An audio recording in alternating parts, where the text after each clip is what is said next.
Hi everyone, today we're gonna make a volcano.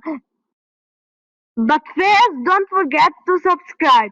The ingredients are baking soda, an empty bottle, and food coloring and vinegar.